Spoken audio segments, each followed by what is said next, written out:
Hello, it's Tina Logassi from Heirloom Designs again, and this is the fifth and final head I'm going to show you how I make for the Larissa Holland 12 Days of Christmas series. And I've got my, if you want details on the materials I'm using, just go back to the first video on the made of milking, because I'm just going to hop right into how I do the face. And this again's on a 20 millimeter bead. And I'm going to start by my trusty center construction line. I start all of these heads, every single one with a center construction line. And I'm going to give the downturned eyes. There we go. And he gets now a center line that I'll draw as equal distance between those two as I can. And his mouth is nice and easy. It's just like a little line across. So I'll draw that in now. And again, I'm trying to keep it equal. If you need to, take your ruler, double check that each side is the right length down, make little markings however you want. The width that I have done him is 3 millimeters on that mouth, and that looks good to me.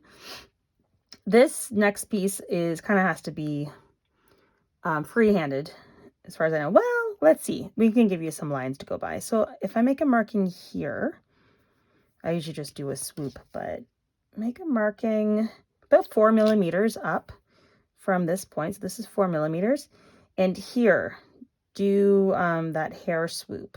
So I'm going to try to do it like that. It does not have to be perfect. And then I'm going to draw my connectors here like that.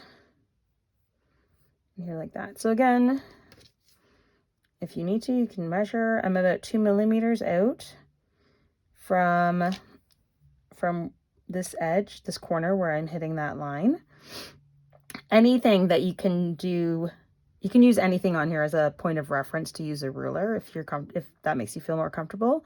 So now you've got this point and this point. So now you need to make the sideburns. So what you can do is you can I like to end them around the mouth area. So I might already pre-draw in a little wee dot on either side.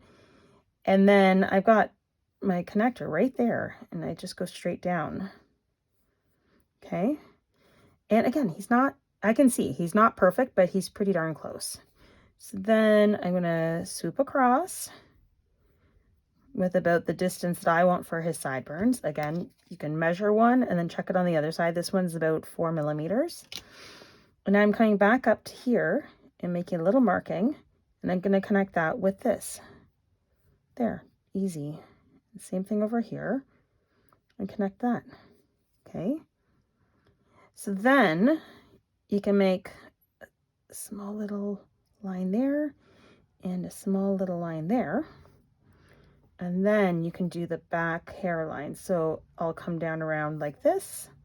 I'll switch over to this side, come down around like this, and hopefully you can make it sort of meet in the middle. Again, you can always erase lines and redraw. The eyebrows I never get exact, and that's okay. They're kind of downturned. Mine never match, but that's fine. So that looks good. I'm going to switch over to this marker and start with the eyes. I like these Sakura. So this is the Sakura, it's an 06. I don't know if you can see that, 06 size. And I find these are nice. Some of them come in a thicker one, but I find that the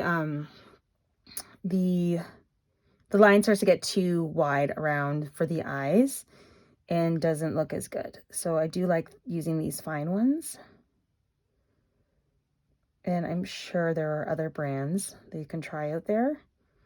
I like these because I can buy them on Amazon. We don't have a lot of stores to shop around in where I live. It's a small town.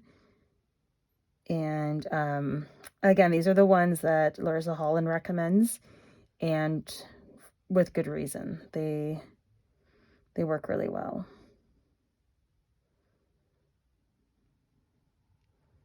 And if you are careful and really start this face on the right, the part of the bead that has the lines, the vertical up and down lines, then you likely will not accidentally bleed.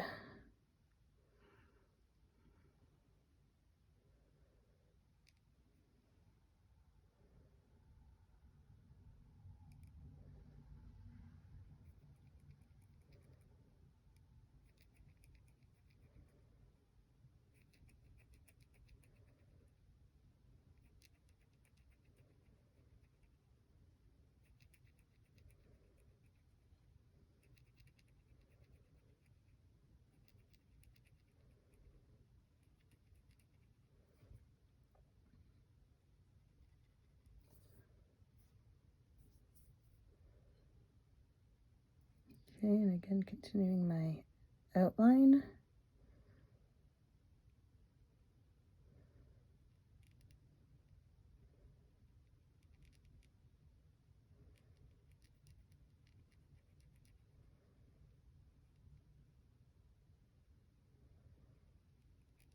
Again, I'm very precise and thoughtful about where I'm putting my fingers on this bead when I'm working. So, for example, I want to rotate them so I can do this part. I'm taking my fingers on these 2 spots that have no marker on them, and I'm rotating it, and I'm going to put my fingers like this so I am not risking smudging anything. This is where Larissa recommends using a pipe cleaner. For me, that does not work. It might work for you. I think it just all depends on like how you hold the bead and maybe your dexterity and whatnot. So I've just learned to really pay attention to where I've got my fingers on these when I'm working, and where the ink is, to prevent it from bleeding at all. Or smudging, I guess is a better word. Yeah, so now I'm just filling it in with my wider marker.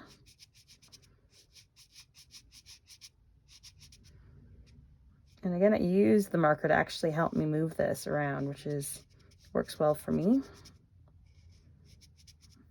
And I just have that top to do. Again, normally I would just wait till this dries so that I don't get my fingers all messed up, but I want to show you it. So I'm just going to color in the top too. And now, since my fingers are likely dirty, I'm making sure that I only hold it on the dirty part, because I don't want to smudge that onto the face now. So now I'm going to flip him. These are my clean fingers. I'm going to flip him so that my dirty fingers, that sounds so bad, so that my fingers that have the marker on them are still on the markered area. And I'm going to give a quick erase here. Again, normally I would wait 24 hours because I don't like to risk erasing anything for fear that I'll smudge. But I just want to show you the mouth. And again, I don't like to go too thick on it. That looks good to me. All right, and that's the final character for this series. And I do want to I'll be doing other videos on basically how I do all of the heads. Because there's, different techniques and stuff you can pick up from different people. So I hope this maybe has helped you a bit, and I'll see you with the next video.